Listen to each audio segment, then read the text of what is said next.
আসসালামু আলাইকুম, আমি সাইফুল ইসলাম। আশা করি সবাই ভালো আছো। পলিটিক্স অফ চ্যানেলে সবাইকে স্বাগতম। আজকে আমরা স্ট্রেংথ অফ ম্যাটেরিয়ালস এর পীড়ন এবং বিকৃতির সংজ্ঞা, পীড়ন এবং বিকৃতির প্রকারভেদ এবং মডুলাস অফ ইলাস্টিসিটি সম্পর্কে জানবো। চলো শুরু করি।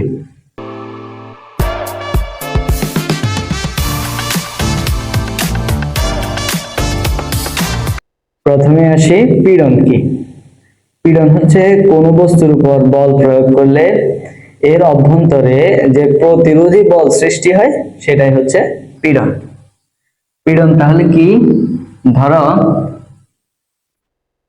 কোনো একটা বস্তু, এটাকে চাপ প্রয়োগ করা হয়েছে, অর্থাৎ লোড দেওয়া হয়েছে, বল প্রয়োগ করা হয়েছে।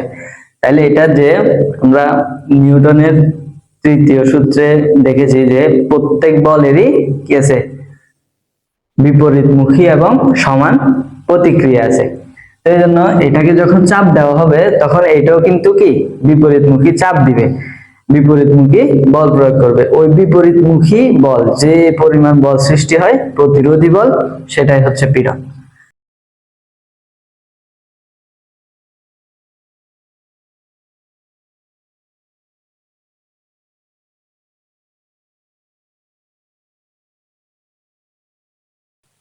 কোন বস্তুর উপর বল প্রয়োগ করলে এর অভ্যন্তরে যে প্রতিরোধী বল সৃষ্টি হয় সেটা হচ্ছে পীড়ন।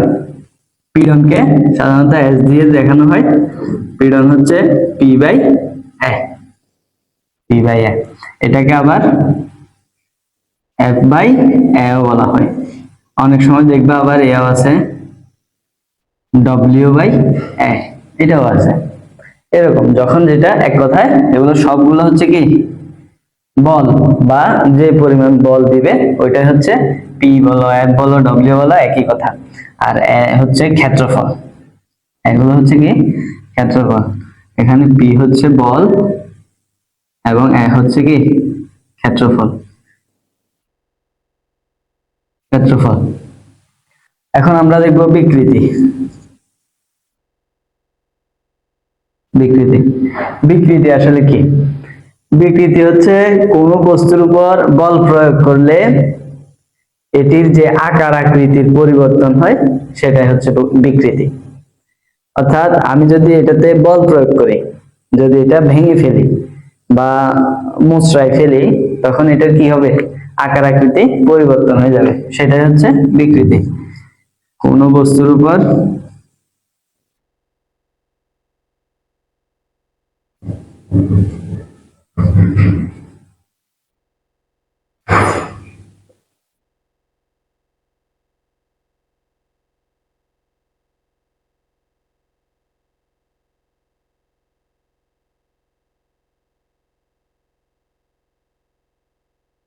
কোন বস্তুর উপর বল প্রয়োগ করলে এর যে আকার আকৃতি পরিবর্তন হয়, পরিবর্তন হয়, সেটা হচ্ছে কি বিকৃতি। সেটাই হচ্ছে বিকৃতি। তাহলে এখন দেখো, ধরি একটি বাঁশ, যেটাকে আমি টানা বল প্রয়োগ করলাম, অর্থাৎ এদিকেও টানলাম, দুই দিকে, এটাকে ধরে দুই দিকে কি করলাম? টানা বল প্রয়োগ করলাম। দুই দিকে টানা বল প্রয়োগ করলাম, যার ফলে এটি পুরোটা ধরো কত? এল। এটার দৈর্ঘ্য হচ্ছে কি এল। এখন টানা বল প্রয়োগ করার কারণে একটু ধরে বৃদ্ধি পেল, এটা হচ্ছে এল, এবং এটাকে যদি আমরা ডেল এল দেখাই, অর্থাৎ পরিবর্তিত দৈর্ঘ্য, একটু কি হলো? বৃদ্ধি পেল টানার কারণে। তাহলে ডেল এল দিয়ে আমরা পরিবর্তিত দৈর্ঘ্য দেখাই। তাহলে বিকৃতিকে সাধারণত ই দ্বারা প্রকাশ করা হয়, এবং এটার সূত্র হয় কি পরিবর্তিত দৈর্ঘ্য, ডেল এল বাই এল, অর্থাৎ আদি দৈর্ঘ্য। এখন দেখো, এখন আমরা দেখব পীড়ন বিকৃতি গেল। এখন পীড়ন বিকৃতির প্রকারভেদ দেখব।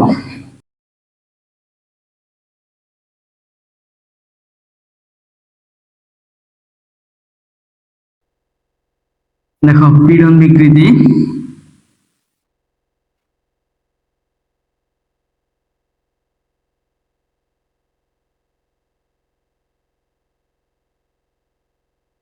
প্রকারভেদ।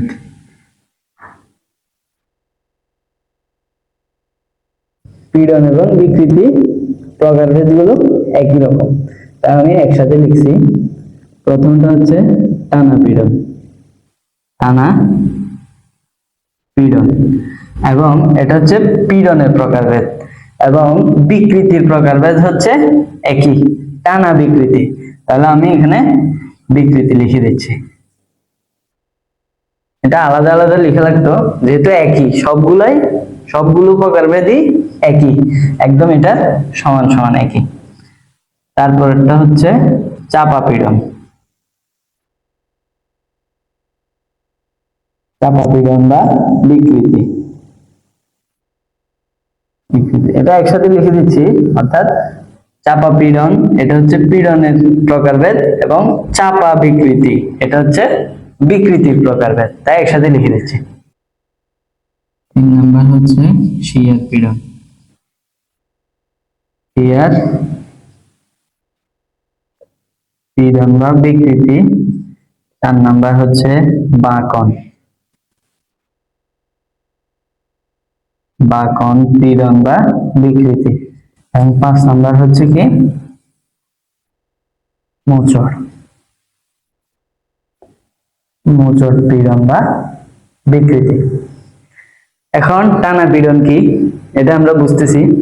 অর্থাৎ কোন বস্তুকে টানা বল প্রয়োগ করলে সেটা হচ্ছে কি টানা পীড়ন, টানা বল প্রয়োগ করলে সেটা কি টানা পীড়ন।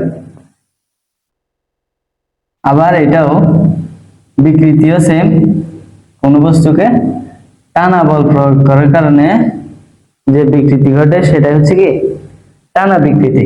চাপা বিকৃতি কি, চাপা বিকৃতি হচ্ছে চাপা বল প্রয়োগ করলে যে পীড়নের সৃষ্টি হয় সেটা হচ্ছে চাপা পীড়ন, এবং চাপা বল প্রয়োগ করলে যে বিকৃতি ঘটে সেটাই হচ্ছে কি চাপা বিকৃতি। শিয়ার পীড়ন কি, শিয়ার পীড়ন হচ্ছে ধরো এটি একটি ঘনবস্তু,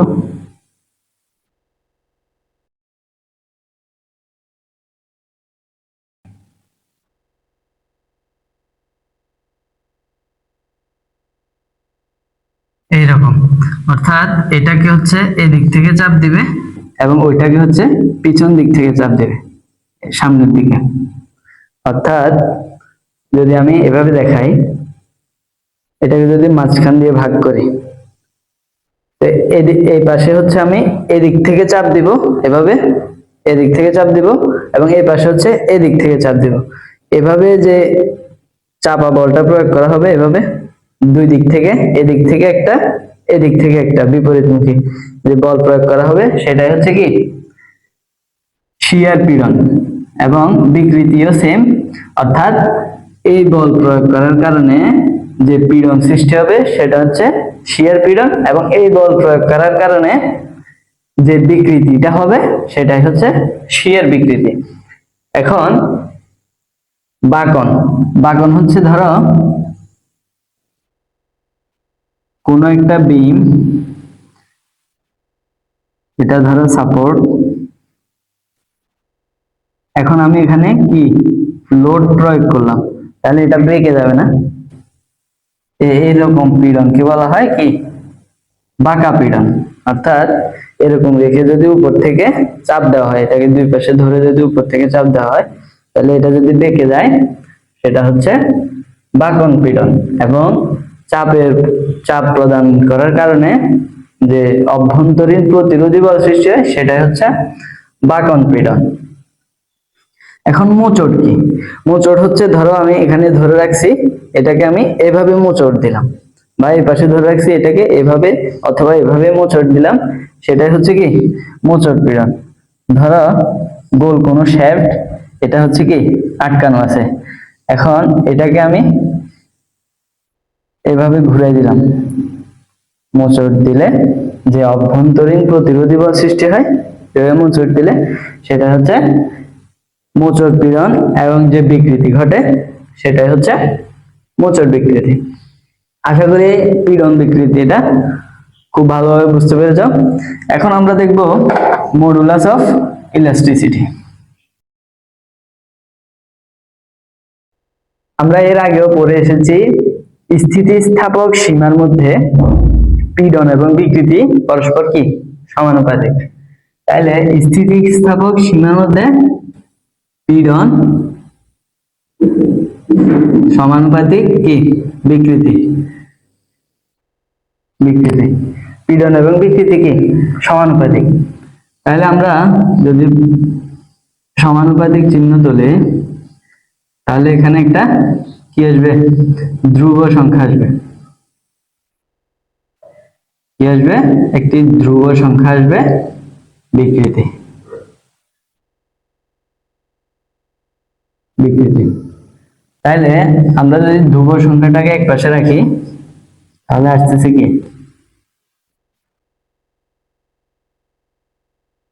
পীড়ন বাই বিকৃতি, পীড়ন বাই বিকৃতি, বিকৃতি। এই পীড়ন বাই বিকৃতির অনুপাতটা, পীড়ন এবং বিকৃতির অনুপাতটাই হচ্ছে মডুলাস অফ ইলাস্টিসিটি। অর্থাৎ এই ধ্রুব সংখ্যা যেটা আছে সেটাই হচ্ছে modulus of elasticity.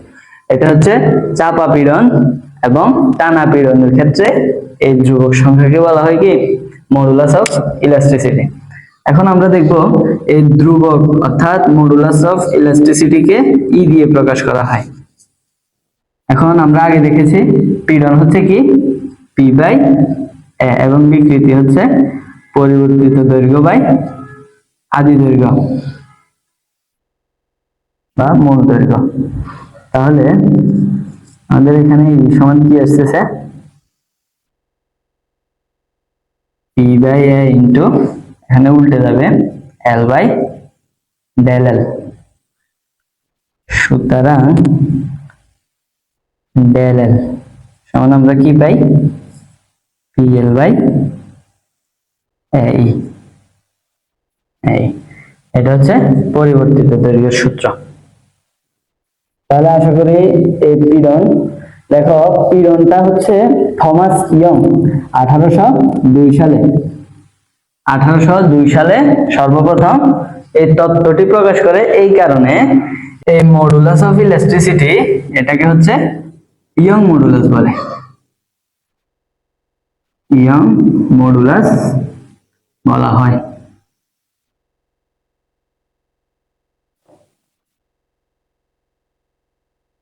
Thomas young 1802 সালে সর্বপ্রথম এই তত্ত্বটি প্রকাশ করে বলে একে কি বলা হয়, মডুলাস অফ ইলাস্টিসিটির পাশাপাশি একে ইয়ং মডুলাসও বলা হয়।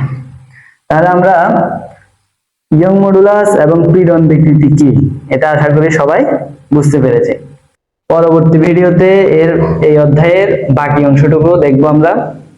ভালো লাগলে অবশ্যই কমেন্ট এবং শেয়ার করবে, এবং পরবর্তী ভিডিও সবার আগে পেতে অবশ্যই সাবস্ক্রাইব করে রাখবে। ধন্যবাদ সবাইকে, আল্লাহ হাফেজ।